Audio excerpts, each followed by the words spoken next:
Hola, muy bien. Continuando con la unidad 2 del curso de manejo básico de trauma, pues ahora nos toca ver el tema de anatomía topográfica básica y semiología básica de lesiones en tejidos blandos. Empezamos con esta, pues, por supuesto, con los objetivos de la unidad, en donde se tiene planteado que al finalizar esta lección, los participantes habrán recibido la siguiente información. Primero, poder definir la posición anatómica, reconocer las posiciones o diferentes posiciones de decúbito, identificar 5 regiones del cuerpo humano, sus límites y su división topográfica, identificar las 5 cavidades corporales y los órganos que contienen estas cavidades corporales, y por último, definir algunas lesiones en la piel, en tejidos blandos, y explicar las características que deben ser evaluadas en lesiones en atención prehospitalaria. Bien, bueno, teniendo en cuenta los objetivos de esta unidad como tal, empezamos. Vamos a iniciar primero con lo que es la posición anatómica.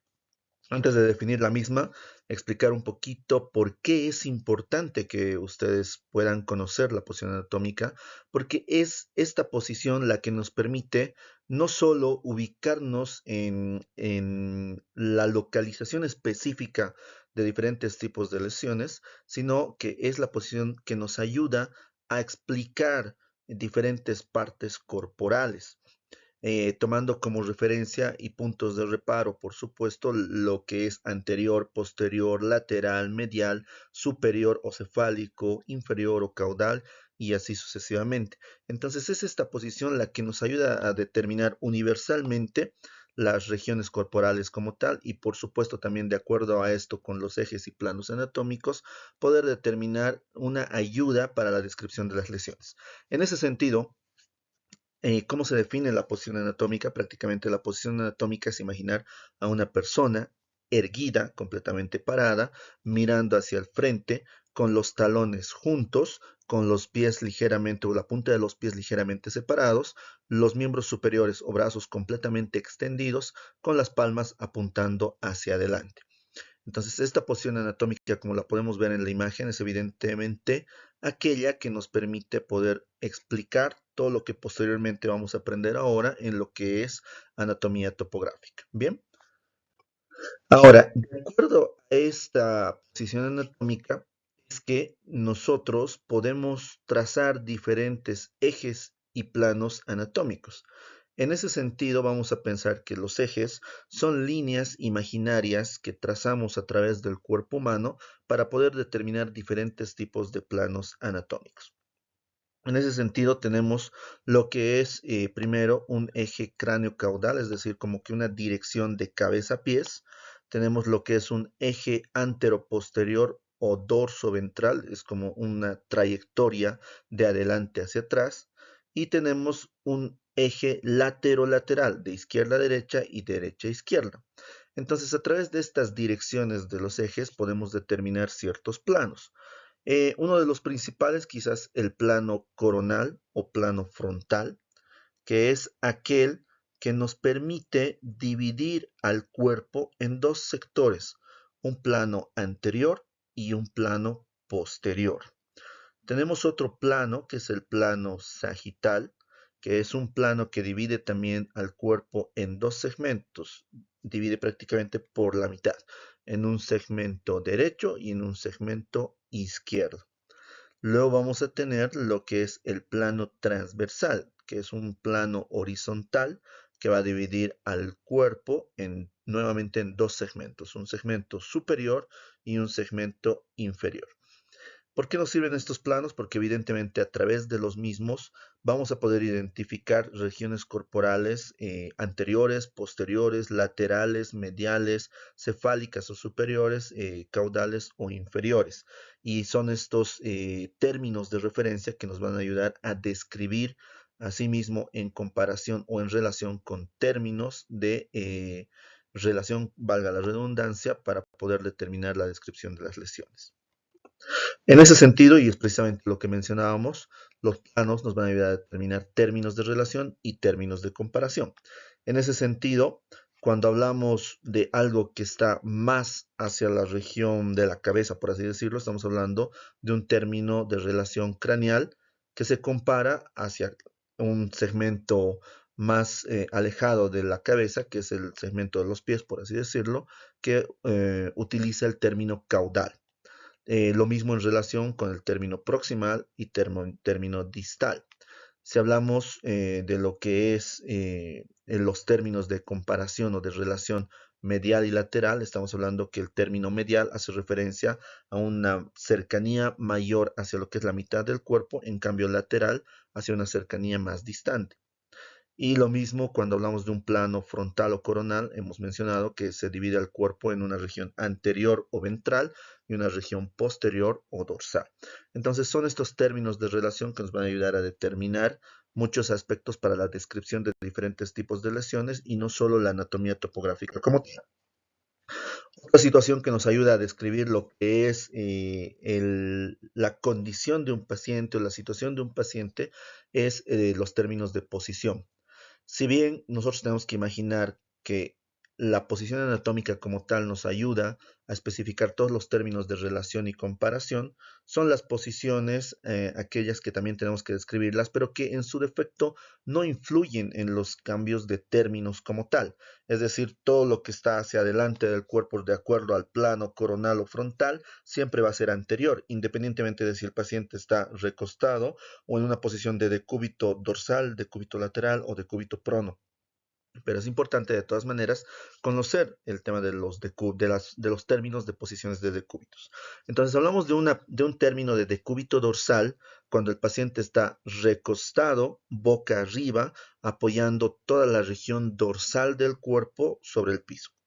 Hablamos de una posición de decúbito lateral, sea este derecho o izquierdo, cuando el paciente está recostado de un lado del cuerpo, sea este el hemicuerpo derecho o el hemicuerpo izquierdo, apoyando una de las regiones de los lados del cuerpo sobre el piso. Hablamos de un decúbito prono cuando el paciente está recostado boca abajo, apoyando toda la región anterior del cuerpo sobre el piso. Entonces, estos tres decúbitos nos ayudan a poder determinar la descripción de un paciente sin que esto modifique los términos de relación o comparación obtenidos a través de los planos anatómicos. ¿Por qué nos es esto útil? Porque evidentemente, de acuerdo a eso, cada una de las regiones corporales va a poder ser dividida en subregiones.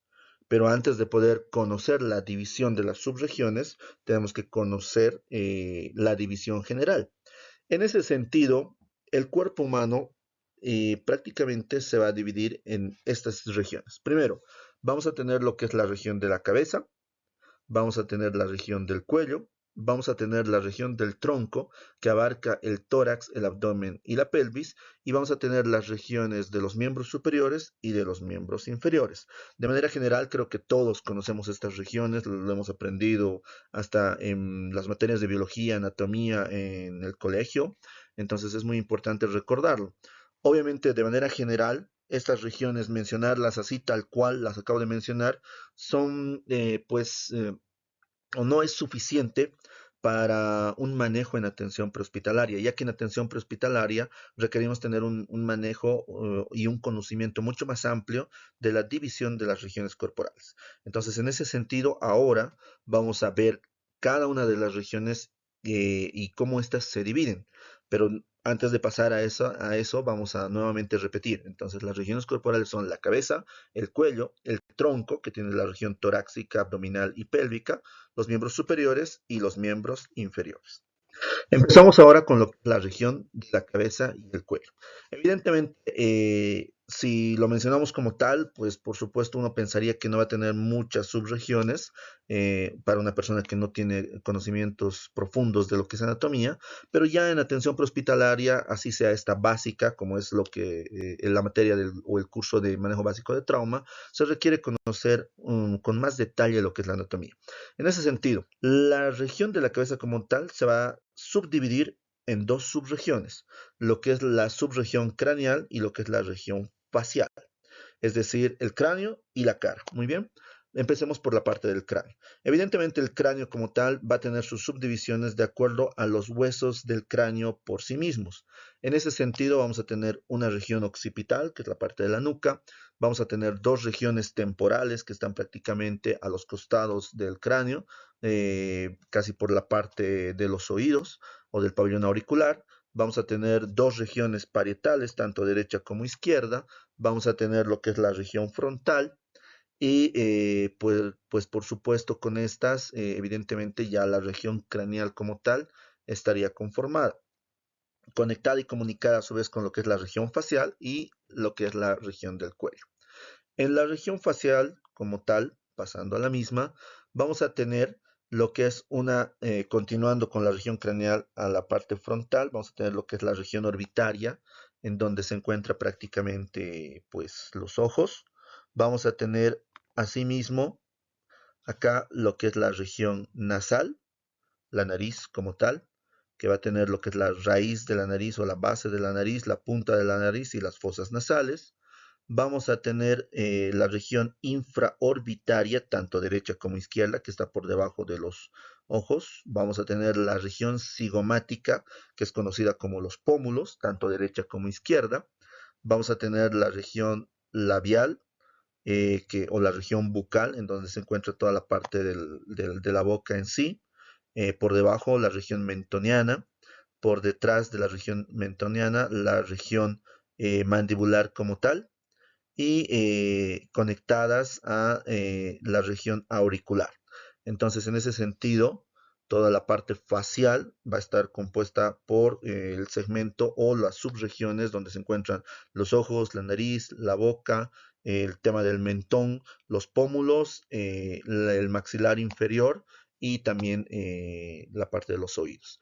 Entonces es muy importante que todos conozcamos a cabalidad todas estas subregiones. En cambio, en la parte del cuello como tal, el cuello se va a subdividir, el cuello es una región corporal, el cuello se va a subdividir a través de lo que es el músculo esternocleidomastoideo, que es el músculo lateral tanto izquierdo como derecho, que va a dividir al cuello en una región posterior, todo lo que está detrás del músculo esternocleidomastoideo, hacia una región anterior. Evidentemente también tenemos que conocer los límites y por supuesto el cuello inicia por debajo de lo que es el ángulo de la mandíbula. Esta conecta asimismo con la articulación temporomandibular y posteriormente a la región occipital del cráneo, es donde empieza, y el cuello estaría terminando en lo que es la cintura escapular, es decir, en la parte de los hombros y la articulación o las articulaciones formadas tanto por el esternón, la clavícula y los omóplatos. En ese sentido, como habíamos mencionado, el cuello va a estar dividido en una región posterior, todo lo que está detrás de los músculos esternocleidomastoideos, y en una región anterior, todo lo que está delante de los músculos esternocleidomastoideos. En ese sentido, la región anterior quizás es una de las más importantes, puesto que en esta región vamos a encontrar órganos muy importantes. Parte de esto es la parte de la vía respiratoria, vamos a encontrar lo que es la tráquea.